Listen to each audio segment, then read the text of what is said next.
Morning, morning. So excited. This is the Saturday, and we're going for our first brief.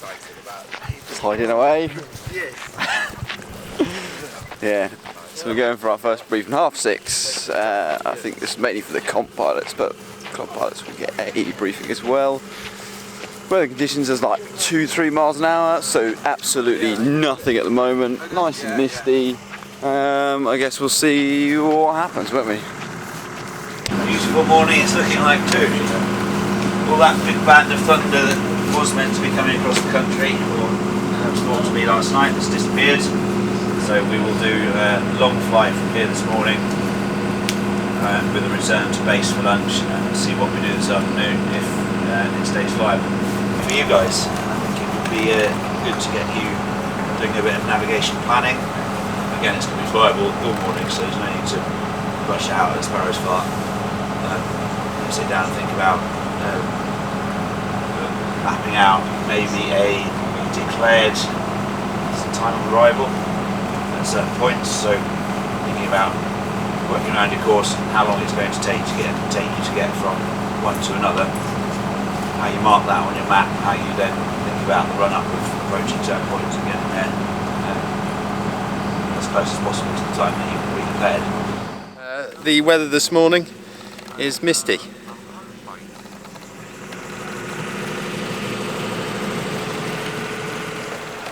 Very misty. Thanks for that beautiful weather report from Blaise there. The guys are all getting kitted up now. Our task is going to be to plan a pre-declared route and give the time that you're going to arrive there. Rick Wormsley has unfortunately had some engine issues. He was in the championship class, so I believe he's won a few gold medals, and he's going to be helping us plan all that out as well.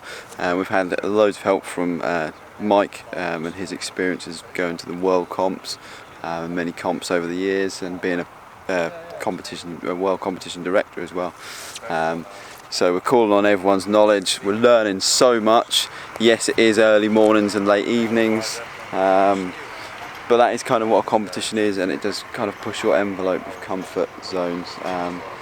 So yeah, this morning we've got about no mile an hour wind. The mist is just lifting. So yeah, we're going to look at planning this task, and then when we come back off a task, we'll have a spot landing to do as well, because we're in the CP class. They're only telling us to kill your engine on your final glide in when you're happy you're going to make the field. Normally you'd kill your engine above 500 feet, so you've got 45 seconds for your engine to be off before you actually touch down on the spot, just to make it fair for everyone. But obviously there's a safety element involved for CP class, so that's why they're doing that for us. Yeah, looking forward to how we do on that. As you guys have probably seen, my spot landings can either be okay or miles off, so who knows what's going to happen. Yeah, looking forward to this declared time task, because I haven't done very well in it in the past, so hopefully with a bit more planning and sort of calmer conditions, I should be able to get that a little bit more accurate. I think the closest I've been is a couple of minutes off at the moment. So yeah, let's get our kit ready and go. So what I propose to do, or get you guys at least to plan out, is a declared time of arrival navigation, and we'll do exactly the same route as you did yesterday, but in reverse. So it's already marked on your maps as a route. It's familiar in the sense that you've seen all those turn points, so you're not worrying so much about finding them, although actually all of you, the three of you, I've got tracks for, got all your turn points yesterday, so good.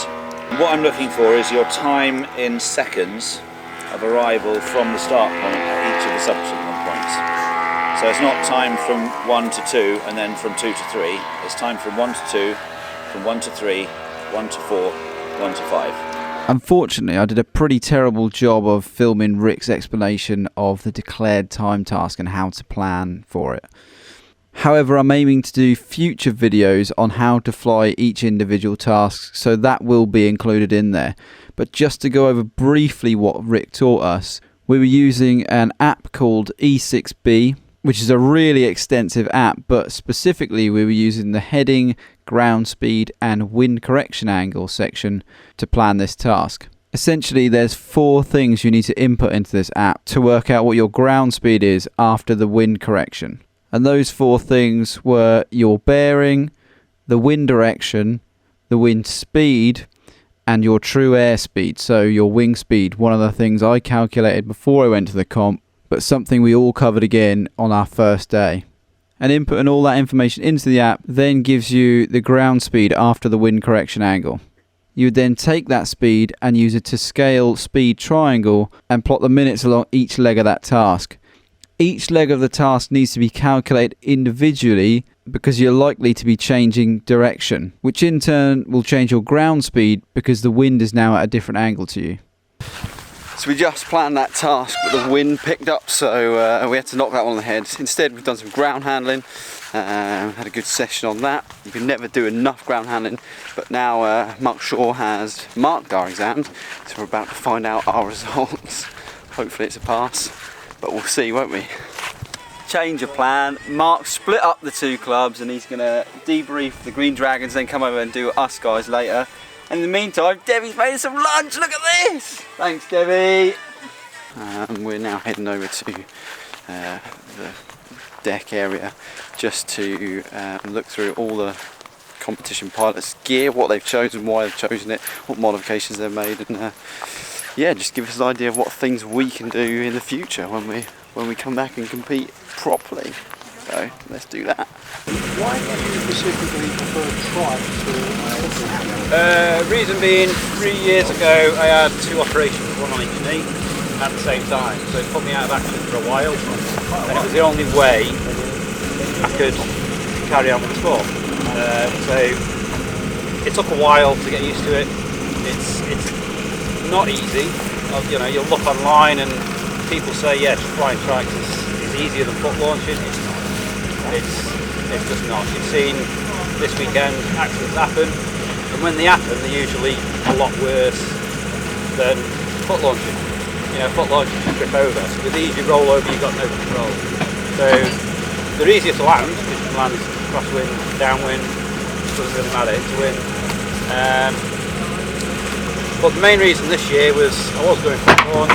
I originally booked on foot launch, but because we had 2 more people, potentially 3 more people doing trikes, we had a potential trike class. So first time I competed with a full trike class. So I decided to go down that route. But my knees are alright now, so I don't really need to use it, but I do when I can. I still enjoy it, it's good fun. You can land fast, it's great. You don't have to land slow. Welcome to the most popular paramotor on the market today. A few things I'd like to say, you can have it in any colour, as long as it's one of the ones we sell.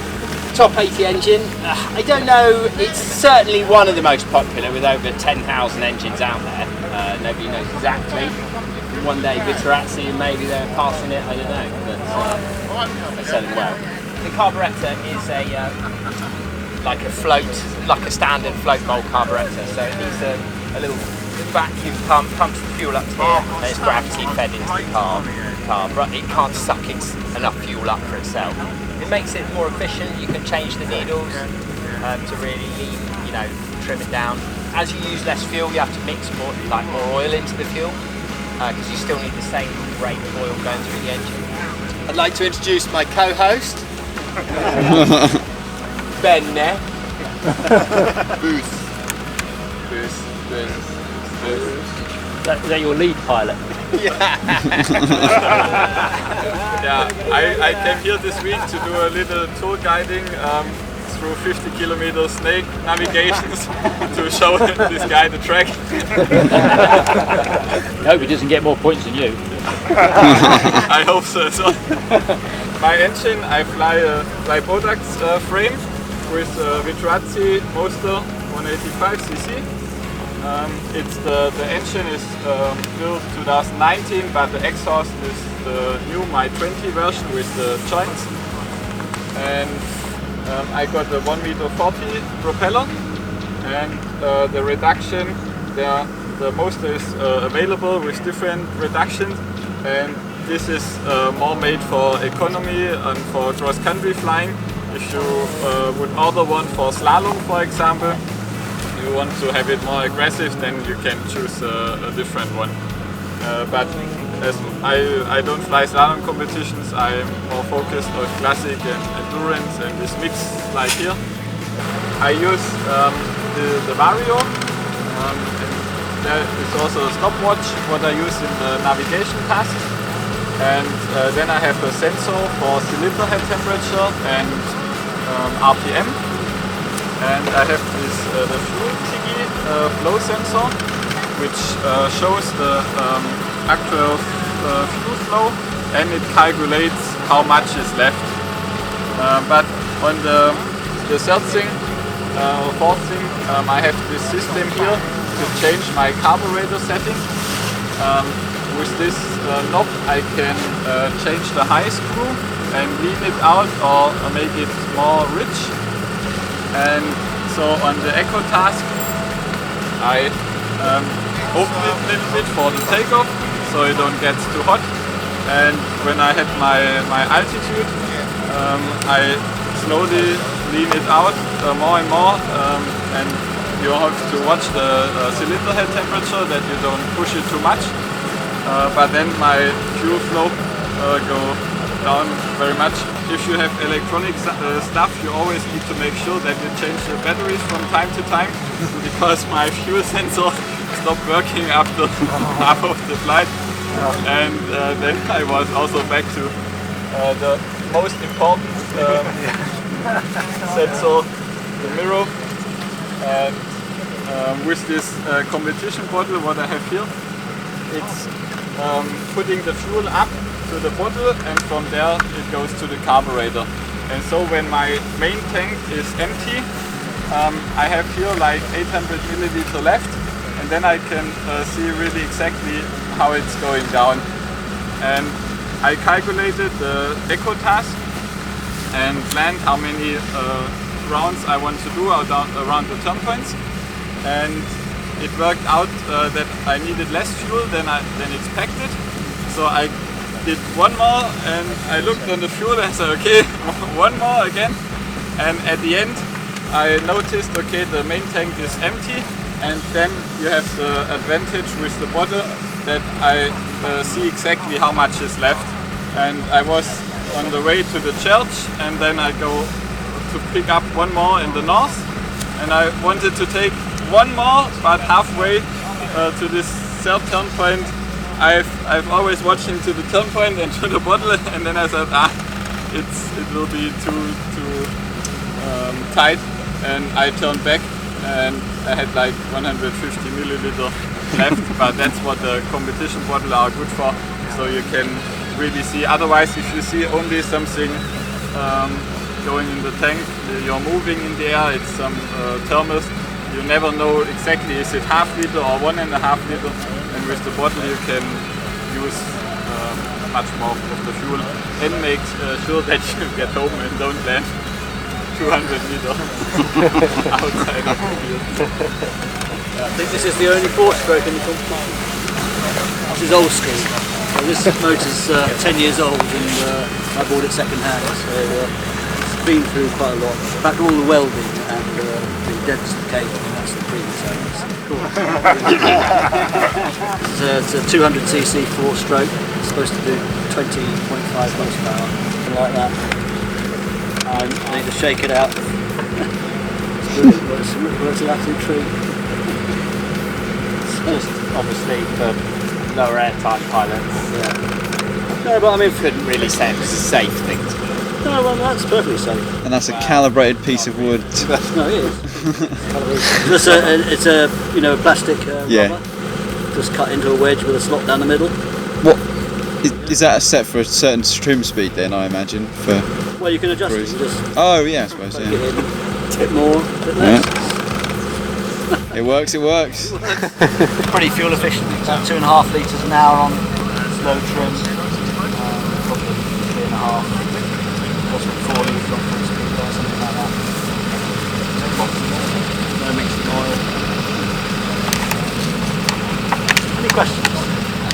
Obviously think for fuel efficiency it's great. Are there any downsides in this competition with your machine versus some of the other ones? Well, I mean, the four strokes were winning, you know, the competitions. I think they would be very competitive if, you know, if you had a sponsored pilot. Michelle Carney was sponsored by Paul Bailey, won everything, you know, for years, and then they fell out. But I've had this for 10 years and I'm really happy with it. I wouldn't sell it. A lot of people that fly the way you don't have fuel. You save it. Yeah. A couple of kilos short per hour or fuel. I mean, that's got a 15 litre tank, so I mean, you can fly for 5 hours. You can carry it. Quick fly chassis, it's titanium chassis, so it's fairly light as chassis go. Probably not quite as light as Henry's, but Henry's it's not quite as strong.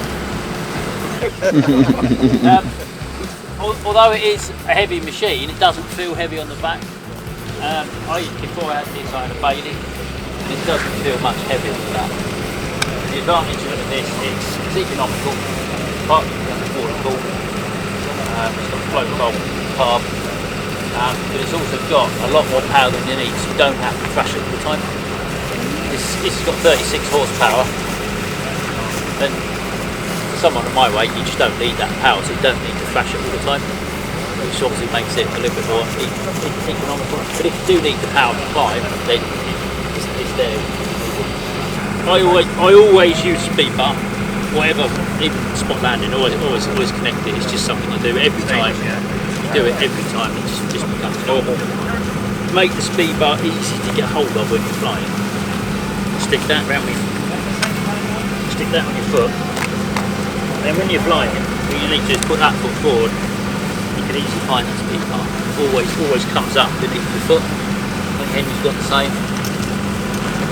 That doesn't get in the way at all when you're taking off or landing. You just forget about it. Never had a problem with it at all. Same technique. So this is just a bit of elastic that stretches when you're landing. What's on top of your gauge on your throttle? Is it like just your trim speeds and stuff, is it? Or? That's just, yeah, trim speeds, how long it takes me at which trim speed. So slow, fast trim and bar. Cool. How long it takes me to do 5, 10, 15, 30k. Just as a rough guide. Reference. So if you're looking at a map, you know you've got 10k to go, instead of having to work out that trim speed.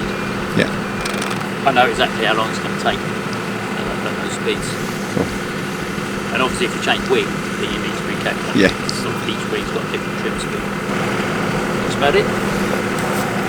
I thought this year, you know, I paraglide way more than I paramotor, but I do kind of keep my hand in, and I wanted something to drive me a little this year. So I thought, right, let's pick up a bog standard mini plane. I'm only a little lightweight fella, and have a go in the discovery competition. See if I can just have some fun.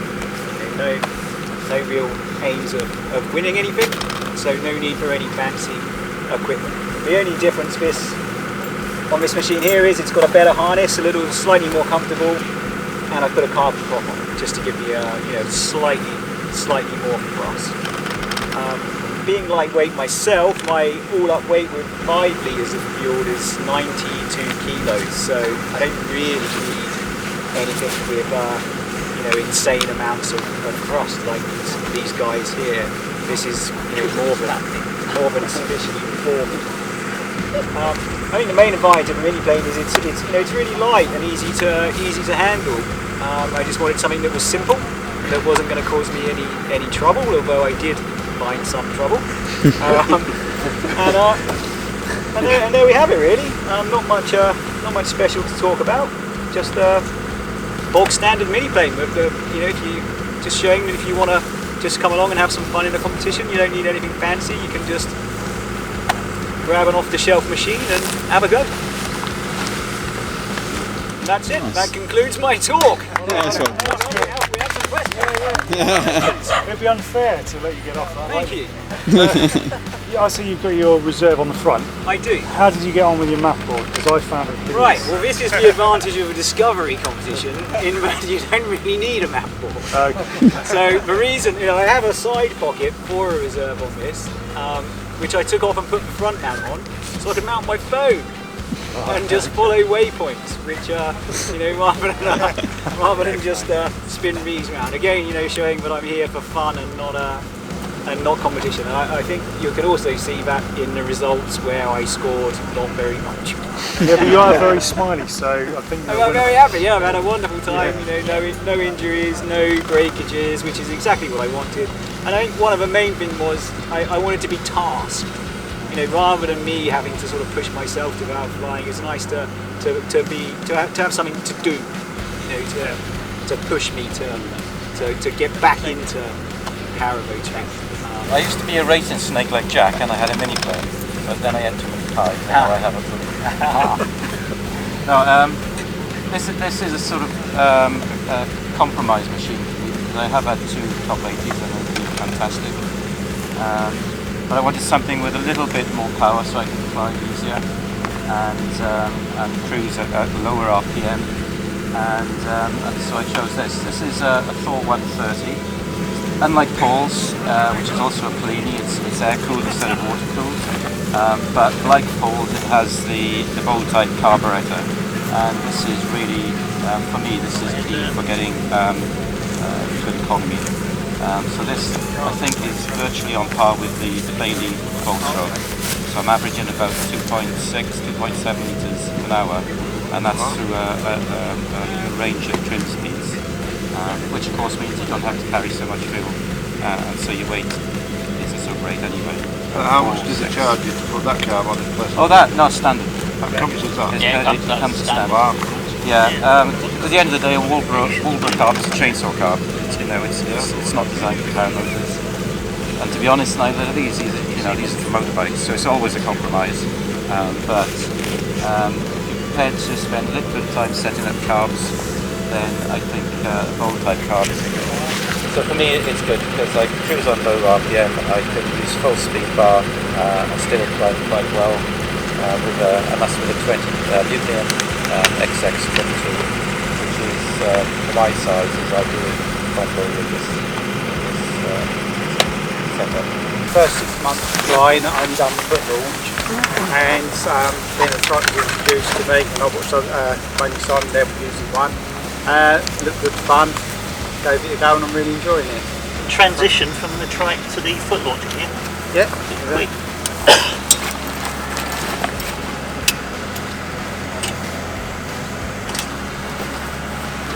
Look at that. Wow. That deserves a pop in itself. And now you can foot launch from that. It all comes apart, fits neatly in a bag. That'll all fold down into a bag. That trike is 15 kilos. So it's quick and easy to put together. If you're already doing foot launch, what's the learning curve going from that to From foot launch to that, I was not that good at forward launches in the first place when I was just doing foot launch. When I started to get the hang of that, it was kind of more along the lines of that, but just lots of watching and practicing. If anyone's thinking of converting from foot launch to tandem to trikes, I would recommend doing a few days training. I did that. Cheaper than try it yourself. Yeah. My third flight on my trike, I rolled it. I'd never thought about whether you stick your arms out or not. I did, and dislocated my elbow quite badly in France. So I was forced to take instruction after that, and it paid off very much. And it was all about much more expensive than 1 or 2 sets of propellers. Yes, yeah. And in that first place, since flying a trike, I haven't broken a prop, I haven't bent a cage quarter, and I used to go through them regularly. Good instruction, all about getting the launch straight into wind and thinking about the landings. Like Rick said, the speed is not important. On most of the tasks, it's about the precision. And on the constant speed, it doesn't matter if you do it with 40 km per hour or with 60. As long as you are constant, you get the full point. And on the declared one, it's also in the classic competitions where everybody is doing the same. There, if 2 people have the same precision, at the end it counts who is a bit faster. But here, the speed doesn't matter. It's just about the precision and the navigation. So you don't need to feel like you need a different wing for competing. Just take what you feel confident with. Club class guys, the ones that got their pilot exams do. Could you go over to Mark Shaw and just do your pilot exams, please? And keep your eye on your phone, Barney says. He'll just send some messages out to everyone shortly. Brilliant, thanks mate. So what's just happened then, mate? Well, excellent news. Yeah. We've only just passed. Yeah, we've passed it, yes. Bit of a shock, to be honest, no revision. So, full marks for Chile for giving us the in-depth knowledge beforehand. Getting ready for CP, let alone go for pilot, so well chuffed with that. He keeps trickling bits of information through us when we're training and stuff. We probably don't even know we're getting that information, but it's always coming in. Always coming in. Yeah. Ah, it's been good. Right. Happy days. We've got to do a bit of debrief now with Chile. So, yeah, he's going to run through what we got right, what we got wrong. Obviously, we can't film that because it's the answers. And it's not going to take long, let's be honest. Hopefully a task later. Fingers crossed. Yes. Nice. Bonus, mate. Well right.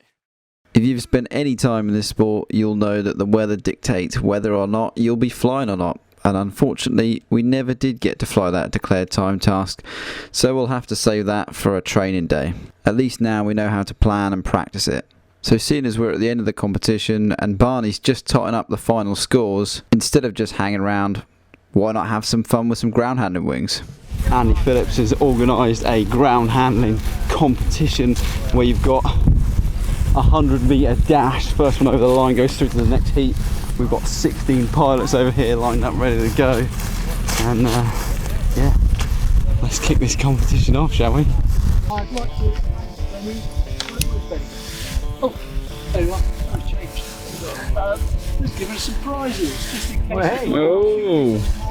So there's a big prize for the winner overall, and there'll be prizes for each of the 4 heats. So thanks very much, Penny. Cheers, Penny. I'm confident he's going to keep his wins on. Yeah.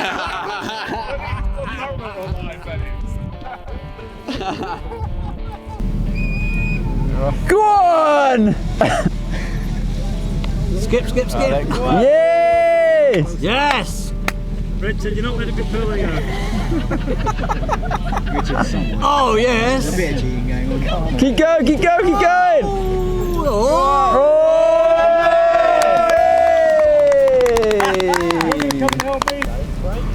Has he gone for reverse launch? Nice and smooth. Yeah, he's gone reverse. Oh!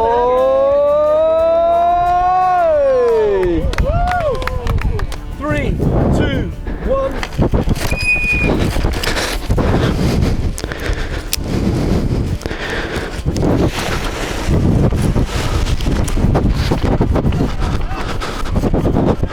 No, come on!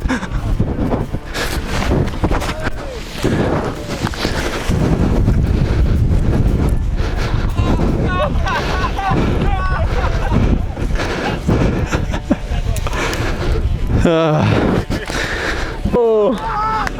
Sabotage! Go!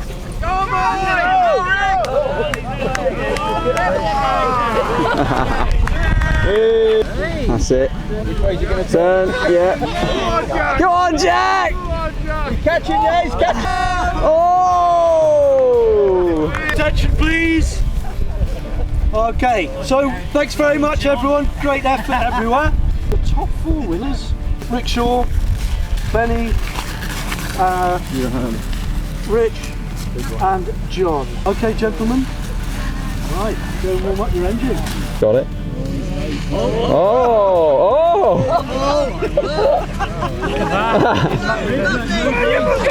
Yeah! Oh! Straight on with the prize giving. Okay, first of all, the winner of the ladies' heat, Donna.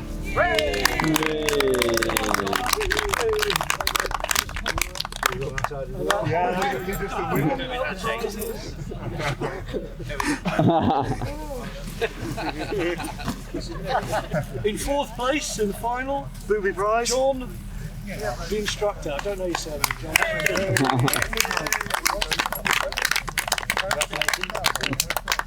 Fine performance. Right, in 3rd place, Benny. Yay!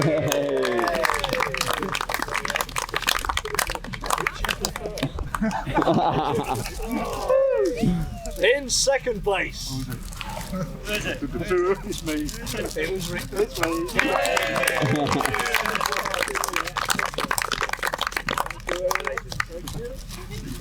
I'm in first place in the inaugural. Oh, that was cool. Rick Shaw, well done, Rick. I'm not Rick Shaw. Well, that's been an admin error. That's the second time you've got this wrong, Andy. You wouldn't know. Very good one. Well done, Rick.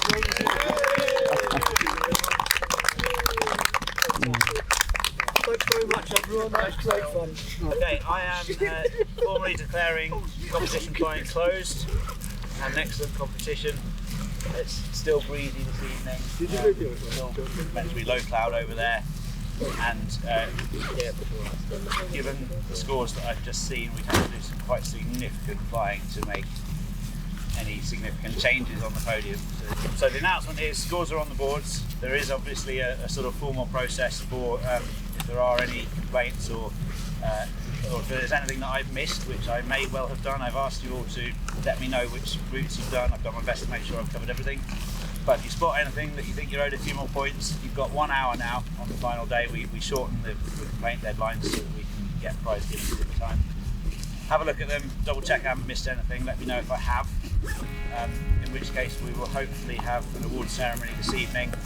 Plan to regroup in the marquee about 8 PM and a final debriefing and an award ceremony. Well done, everybody. Cheers. Due to a memory card malfunction, I lost most of the awards ceremony. So whilst the results play on screen, and before I cut away to my final thoughts, I'd like to say a big thanks to the organisers of the competition. There's a lot of setup involved in getting fields organised, to creating maps and planning tasks for everyone to undertake, but regardless of that workload, it was a smoothly run competition. Then that brings me on to the marshals, who do a stand-up job of making sure everyone's safe and take a step back from the flying to do so. I'd then like to thank everyone who was involved in supporting and looking after the CP class. Without everyone doing that, it wouldn't have been as good as it was. And I hope I speak for all of the guys in the CP class when I say thank you very much for doing it. I really do think it's a great new addition to the competition. Congratulations to all the winners and well done to every pilot in attendance. It certainly was a fun weekend. But just before I do cut away to my final thoughts, it wouldn't be right not to honour the memory of Paul Martin, who we sadly lost this year in a situation unrelated to flying. Paul was well known in the community and competition scene. Thank you for your huge contributions to the sport. You'll be greatly missed by many.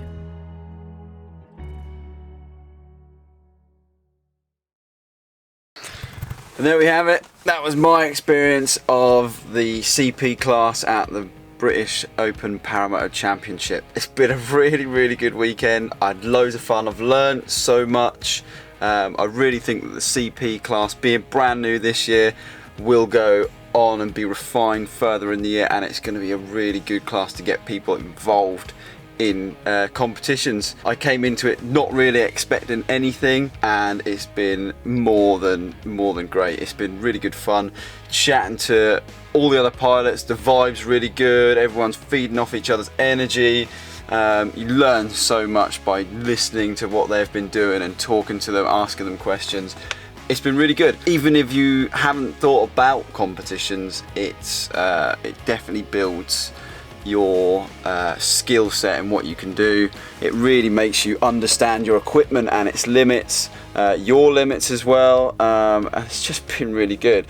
So next year I'm definitely going to be competing in the main championship, having passed my pilot rating, my pilot exam here at the comps, which is an added bonus. I can go away now and I've got a year to train to come back fighting in the championship. What's also nice is getting a first place position. Didn't expect it, and it's just, yeah, it's just amazing. I really have enjoyed it, and I encourage anyone who's on the fence thinking about it, someone who's never even known about it, to just give it a go, because yeah, you just get so much out of it as a fresh pilot, even if you've been flying for years. There's things you pick up that you might not have known about before, and I think the championships is a great place to do that, and it's a fly-in basically with tasks to do. So if you like going fly-ins, but you want to push your windows, then the Championship's a great place to do that, and you don't have to do it as strictly. You can go in the Discovery class as well, so it caters for a lot of people now, and even as spectators there'd be a lot of stuff to see and do as well. So yeah, I think Championships are on the way up, and fingers crossed for the future. So guys, if you've liked this video series, give it a thumbs up. If you've loved it, subscribe, and as always, I will see you up in the air.